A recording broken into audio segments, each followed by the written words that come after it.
दोस्तों नमस्कार। नए एपिसोड फिलोसफी सीरीज में आपका स्वागत है। आज बात करेंगे रिपब्लिक बुक 5 पे। रिपब्लिक में जो सबसे रेवोल्यूशनरी कॉन्सेप्ट्स हैं वो बुक 5 में आने वाले हैं। बुक 4 का एंड हुआ था, सुकरात कहता है कि चलो बताते हैं कि राज्य का पतन कैसे होता है, ये तरह से पतन होता है, ये मैं बताता हूँ।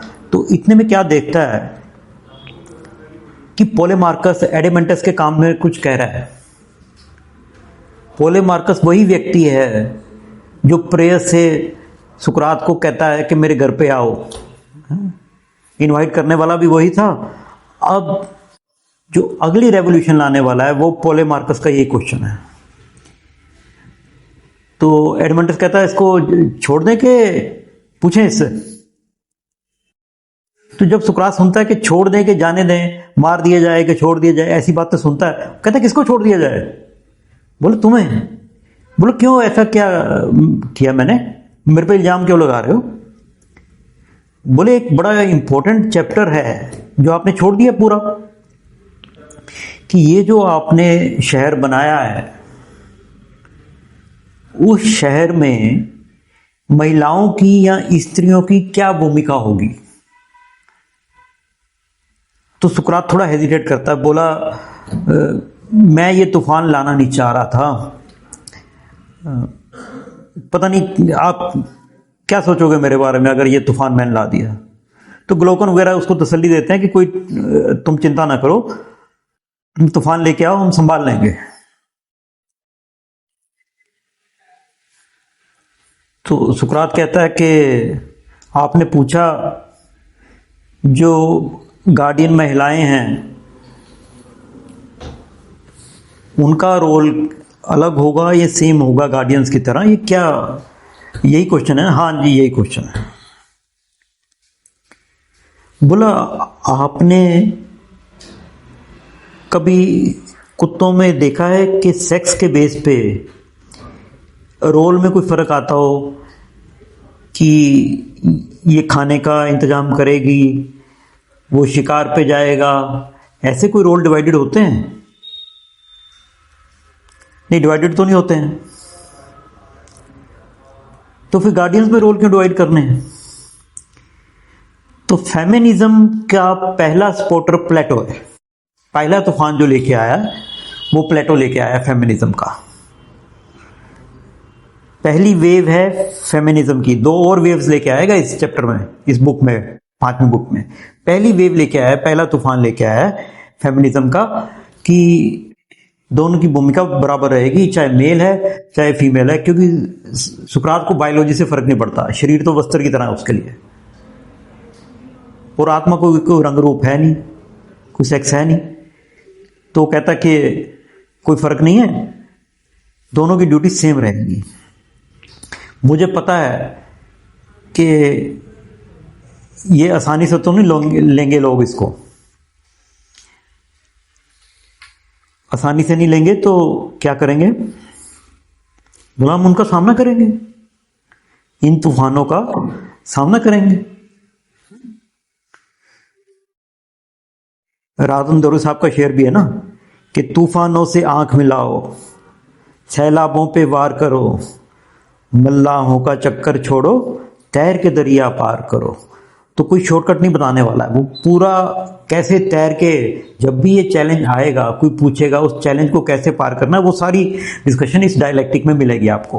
तो सुकरात कहता है पहले चैलेंज तो ये होगा भी, तुमने कहा कि प्रिंसिपल ऑफ स्पेशलाइजेशन है,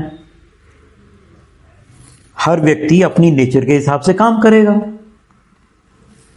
अब स्त्रियों की नेचर अलग है, व्यक्तियों की नेचर अलग है। अच्छा, तो बोला हमने सेम पर्सन सेम वर्क ये डिफाइन तो किया, लेकिन इसमें सेमनेस डिफाइन नहीं की हमने। क्या गंजे कारपेंटर में और बालों वाले कारपेंटर में फर्क होगा? जिसके दांत टूट जाएंगे, जिसके दांत होंगे, दोनों में फर्क होगा?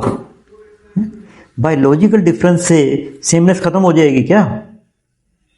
नहीं, सेमनेस इंटरनल कॉन्सेप्ट है, एक्सटर्नल कॉन्सेप्ट नहीं है।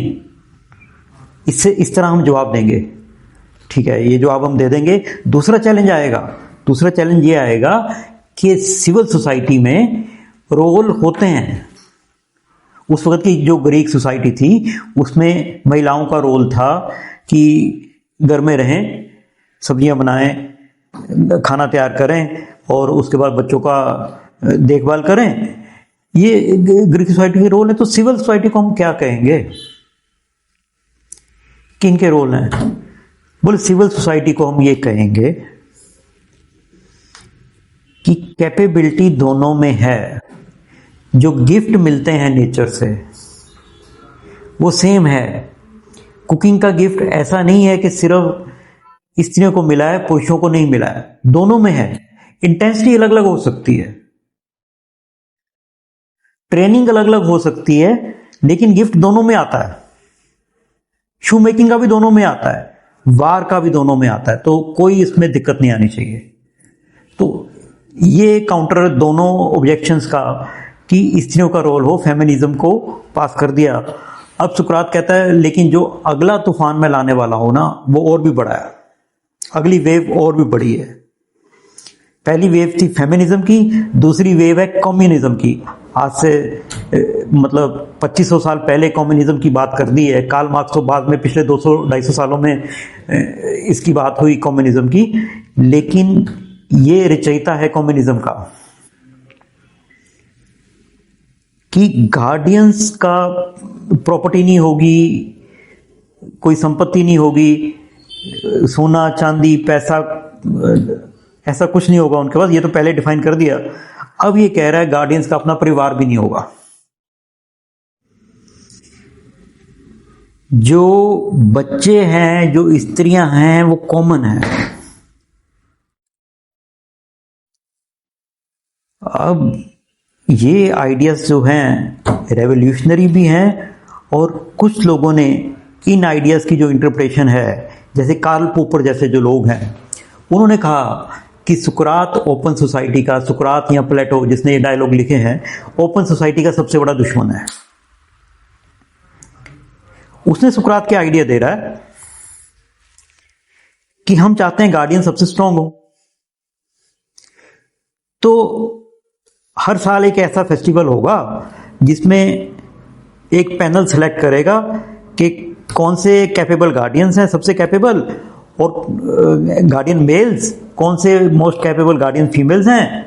इन दोनों की आपस में शादी कराई जाएगी उस उत्सव में। उससे जो बच्चे पैदा होंगे, वो जो बच्चे हैं वो उन दोनों के पास नहीं रहेंगे, वो एक कॉमन पूल है।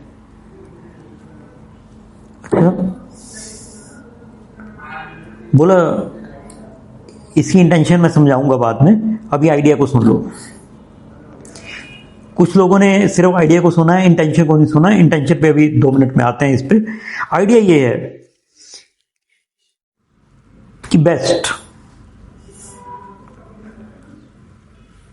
ऑफ द गार्डियंस और best of the ideas they interact, ठीक है, एंड क्रिएट बेटर आइडियाज। तो फिर क्वेश्चन ये है कि अब फिर कैसे रिकॉर्ड रहेगा? बोला उसकी रिकॉर्ड की एजेंसी रहेगी। ऐसा नहीं है कि ये नहीं पता लगेगा ये उसका भाई है, बहन है, वो एक प्रॉपर रिकॉर्ड रहेगा। उस उत्सव के 7 से 10 महीने के अंदर जो भी बच्चे जन्म लेंगे उन बच्चों को अलग पूल में रखा जाएगा। हर साल ऐसे बच्चों का एक एजेंसी होगी, और भाई बहन की आपस में मैरिज का चांस बहुत कम है, बहुत रेयर है। वो भी तभी होगा जब देवता की इजाजत होगी कि अनअवॉइडेबल है, अदरवाइज ऐसा पॉसिबल नहीं होगा। तो पूछने भी इसकी इंटेंट क्या है, ये जो इतना रेवोल्यूशनरी आइडिया तुम लेके आ रहे हो, है ना? खलील जिब्रान ने भी कहीं पे लिखा है कि बच्चे तुम्हारे नहीं हैं, बच्चे तुम्हारे थ्रू आते हैं। उस आइडिया की जो इंप्लीमेंटेशन है वो यहां पे है कि no one owns the children, वो किसी की संपत्ति नहीं है बच्चे। इंटेंट क्या है? इंटेंट है unity of pleasures and unity of pains. सुख भी हमारे साझे हैं और दुख भी हमारे साझे हैं। सुख में हम इकट्ठे हैं और दुख में हम इकट्ठे हैं। ऐसा नहीं कि आधा शहर खुशियां मना रहा है और आधा शहर रो रहा है, ऐसा नहीं होगा। सुख साझा है। जैसे एक उंगली पे चोट लगी है तो पूरा शरीर उस उंगली की देखभाल करने लग जाता है। कहीं पे भी किसी बच्चे पे, किसी यंगस्टर्स पे कोई मुश्किल आती है, पूरा शहर उसकी रखवाली कर लिए तैयार है।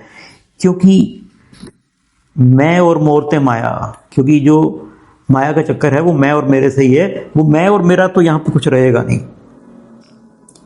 कोई पता नहीं है मेरा बच्चा कौन सा है, मेरा पिता कौन सा है, किसी को कुछ आइडिया नहीं है। तो हर लाइफ इंपॉर्टेंट हो जाएगी।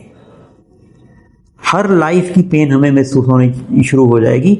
इंटेंट बड़ी नोबल है।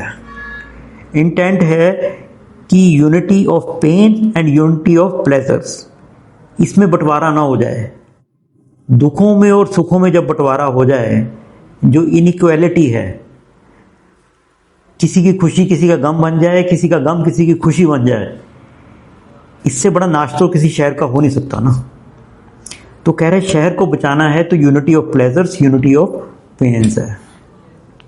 तो ये इंटेंट बताई। और उसके बाद सुकरात कहता है कि अब जो तीसरी वेव में लेके आने वाला हूं वो सबसे बड़ी है। लाओ भी, अब तीसरी वेव भी ला दो। तीसरी वेव लेके आया कि आइडियल राज्य, रिपब्लिक तभी बनेगा जब एक फिलोसफर राजा होगा।